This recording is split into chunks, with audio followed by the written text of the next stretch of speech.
Hi and welcome to another one of our MC19 project bike videos.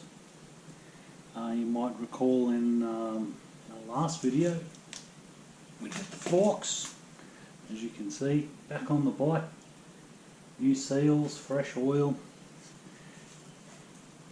But today we're going to look at a couple of, well, I would consider these next two items to be serious safety items. There's probably a bit of overlap here because I've probably talked about these tyres before. I don't know if you guys will really be able to see that, but there's a lot of... looks like this tyre has been run extensively against a gutter or something. You know, like, or slid on its side from, 160 kilometres an hour or something. So I'm not a fan of this tyre, and it's could be many years since this tyre has actually been on the road. When tyres don't ever come up to temperature and stay there, over a long period of time they will actually start to degrade. As a prime example, I bought a Toyota Corolla many years ago as a commuter machine. It had very low kilometres on it, and the moment I started doing my 150 kilometre one-way journey to my place of employment at the time, all of the tyres rapidly disintegrated, literally disintegrated. Bits fell off them. So we can't really trust this tyre. We can't trust the tyre because we don't know its history.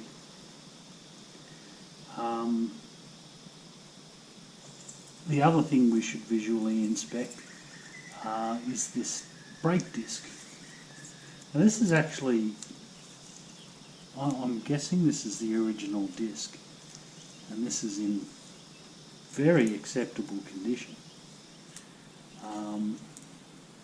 Some riders are harder on brakes than others. I do like to boast that I'm quite good on brakes regardless of the vehicle. I do tend to use my engine more, and my brakes are the last minute stoppers. I know people who don't use the engine at all for braking, and all of their brake, regardless of what they're driving or riding, is done by the vehicle's brakes rather than compression braking. And many times we've all driven along and watched particularly good drivers who randomly brake for no reason. Seen to run into a lot of these on Pennant Hills Road for some reason, around Carlingford. So I'm inclined to keep this disc. I'm not even going to have it machined. You can machine motorcycle discs, by the way, but I don't see the point. It's actually quite good and flat. It's lightly scored, but it's acceptable. So we'll just stick with what we've got. I mean, we're trying to keep the budget reasonable. If it isn't broken, we don't fix it. It will get new pads. The pads I've looked at, we saw a few videos back, they were pretty dodgy. So they're definitely going to go. They are old, they've started to chip away, and there's not much left on them anyway. So we'll get rid of those for sure. The last thing that I'm interested in on this wheel is the wheel bearings themselves. So I've just drawn the axle out. Now, because you've got the speedometer drive on the left hand side, is a beautiful view of the wheel bearings. Now that little gem there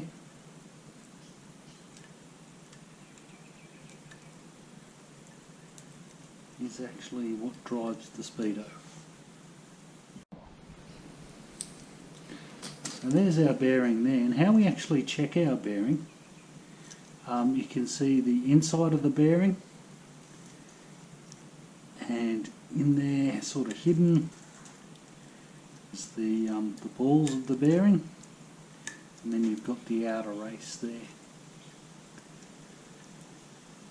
Let's see if we can pluck this out without damaging the seal. There's a seal there. Let's see what we can do. So I've just grabbed a screwdriver. Oh, yep, hopefully you'll be able to sneak this out past the seal.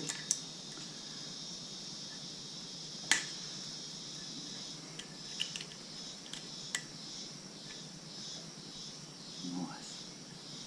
Don't want to bend this, we don't want to damage the seal. No, I'm going to leave that in there. That little yank that we just did on it then means I have to flatten it again already. Okay, so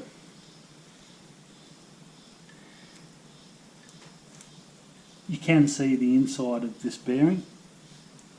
Now it should move easily, and it doesn't.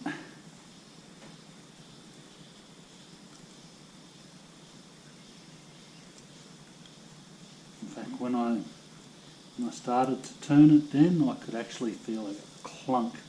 So there's either a lump of dirt in there preventing it from moving,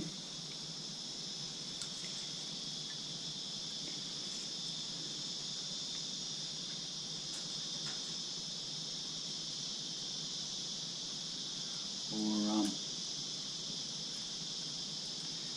those bearings aren't quite as round as they should be. You should have no real movement in there, and I'll say that for these bearings, there is no movement in there.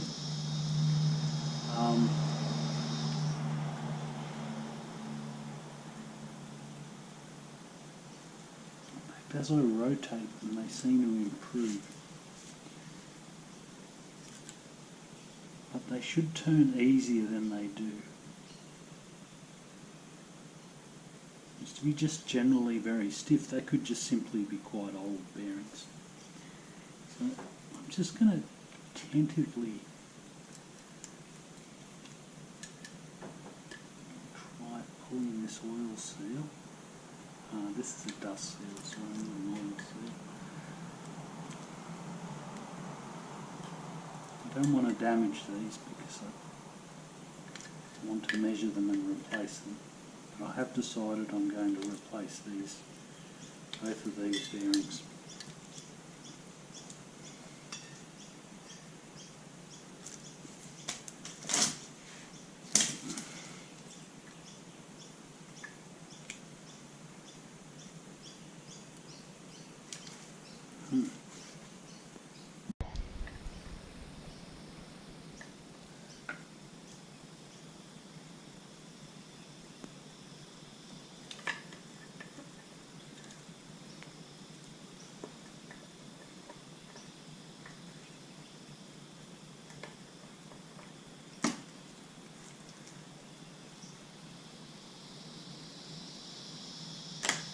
Ah, nice. Okay, so what I did then is so gently, so I've just put the screwdriver underneath right up to the back, because that backing is hard, and I've just lifted that up.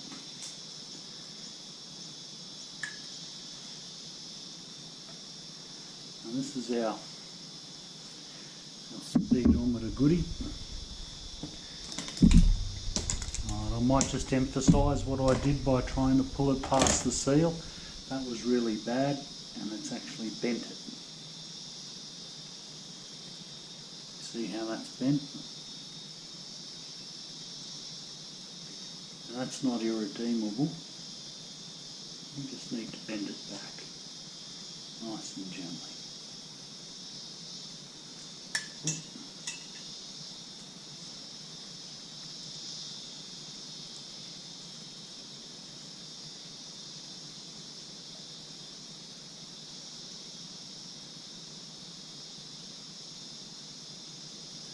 Might need to be just pounded a bit with a hammer. I don't remember him being that badly bent though.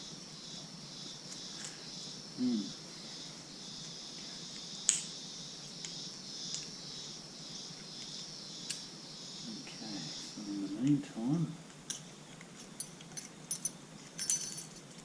we'll re-add him back to the axle. Don't need anything to get lost.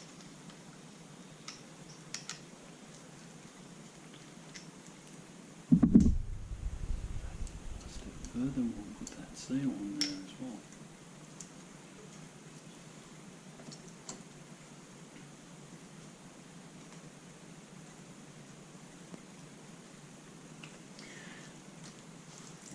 There's a lot of grease in there. I'm not sure why that is, because these are sealed bearings.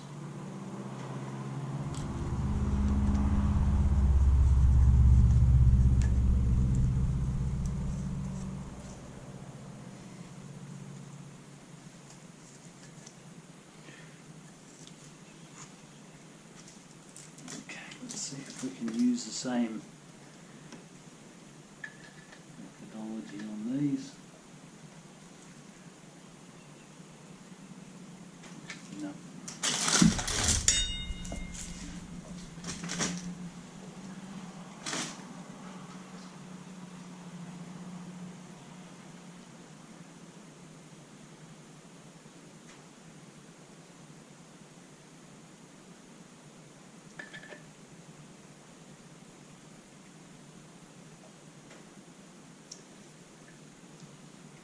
I'm having a really good run of luck with these seals, aren't I? So that's the seal for the other side.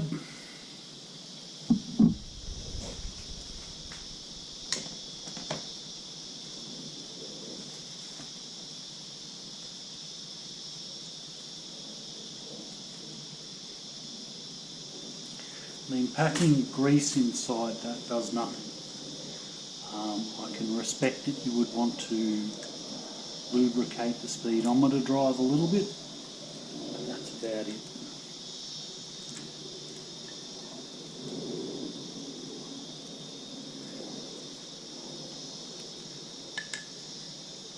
Now there is actually a proper tool for removing these bearings.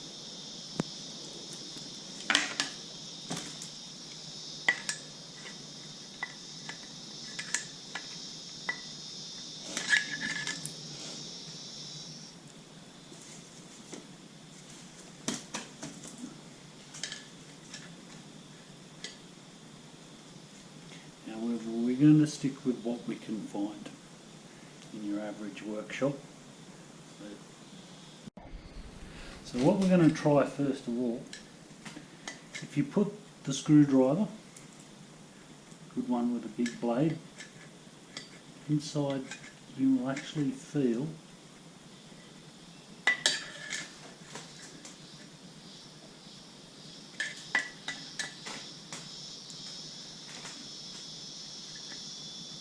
the bearing. So just on the, we'll flip her over, might have better luck. Both of these bearings are the same size, by the way. So we can just feel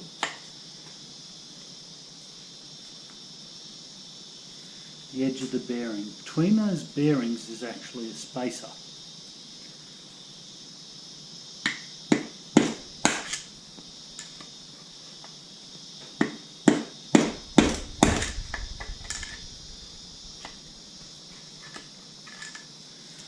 Oh.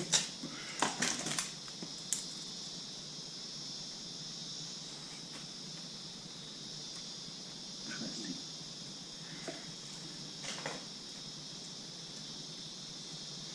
There's no retainer or anything like that.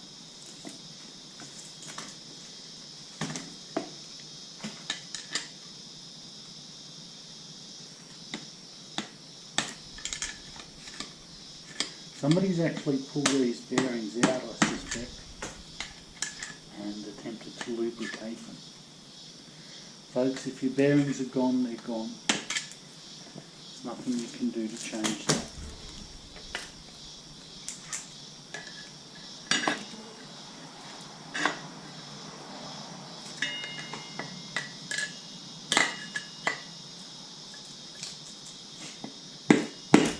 Oh, better grip.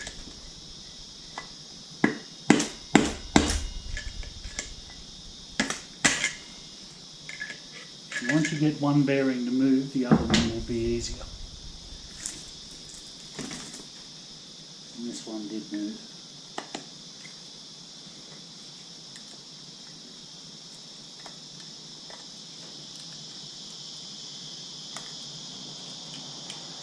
This is the one we're going to work on.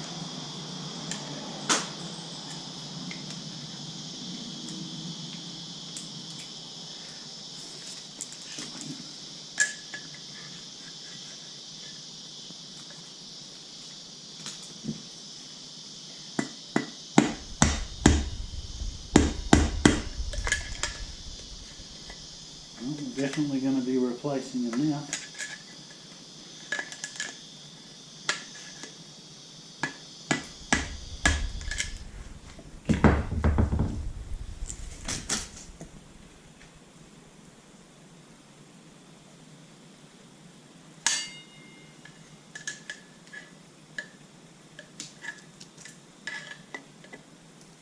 That's it.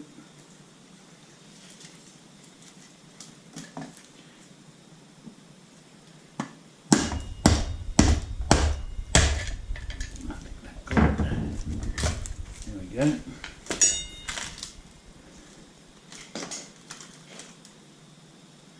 So that spacer actually sits between the two bearings.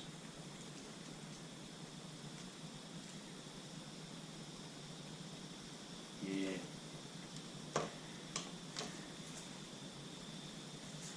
And of course this just gets easier now, because we can clearly see, if you look through there you can actually see the half of the bearing, the inner race there. The inside part of the bearing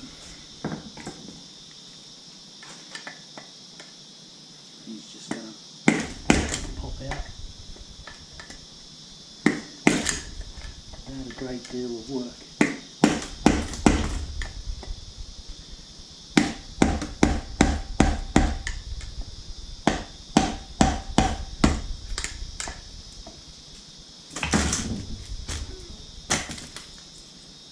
Oh, a little bit of work.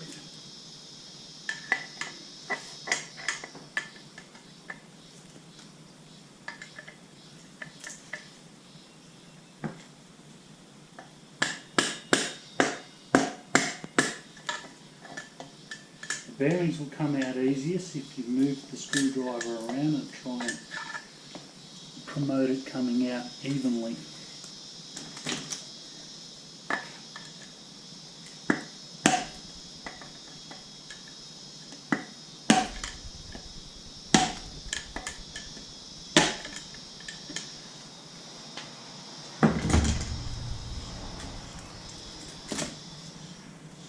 Okay.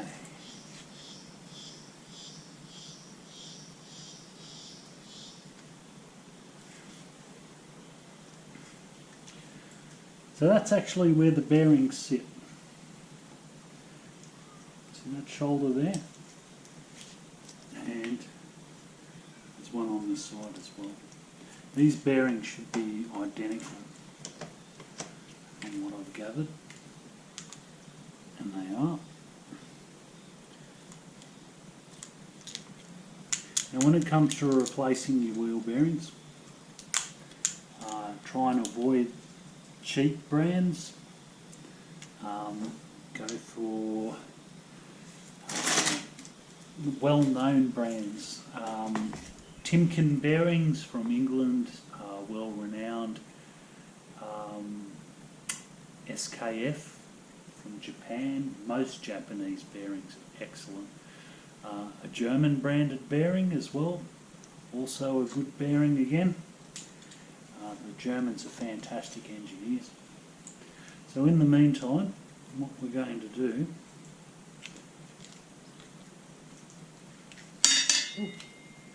is just pop everything together so nothing can be lost. We've also preserved the order of it there, have you noticed? That speedometer washer, that's actually, I didn't do too bad a job of straightening that up. Yeah, and there's that bit there. Yeah, you might just need to be smacked with a hammer a little bit before we put it back in. Might measure those seals as well, but those seals are serviceable. If they're put in gently, they will be quite serviceable with a bit of cleaning up. They are dust seals, they don't hold any pressure, they're not like an oil pressure seal on your engine. They're just basically there to keep dust out of the core of the wheel. You've probably gathered the bearings themselves, they have rubber there as well. So the bearing is only actually manufactured, pre-lubricated, and then the dust seal is, that rubber seal is put on both sides of the bearing, and that's basically it. That is the bearing lubricated for life. So if you end up in a situation where the bearing is dry, just replace the bearing. Somebody, judging by the amount of grease floating around in here, somebody has decided to attempt to lubricate these bearings when probably they should have been throwing them out. Just on the inside of that bearing spacer.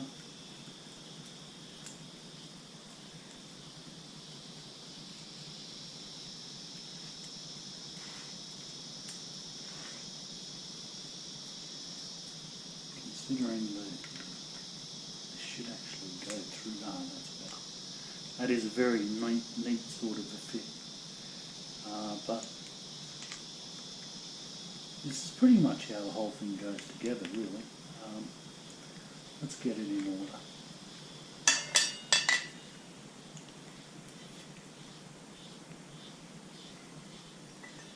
So one bearing there. Oh, let's throw stuff around. Another one. And your other bearing. And then your seal.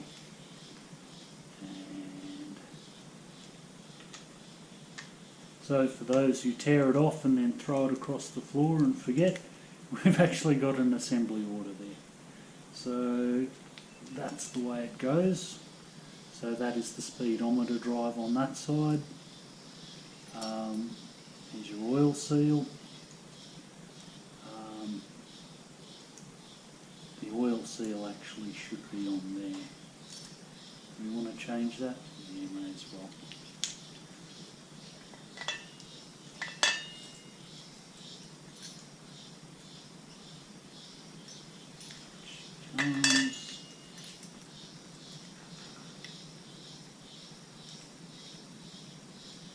There's our oil seal.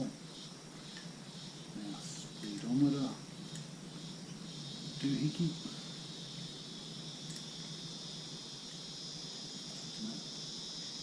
Makes sense because those tabs would ride against that. And then we have a bearing, and the spacer, and the other bearing, and the seal, and the spacer again,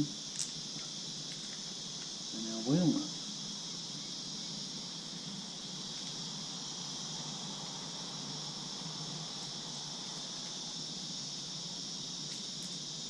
That's beautiful. I suppose I should go find myself some bearings.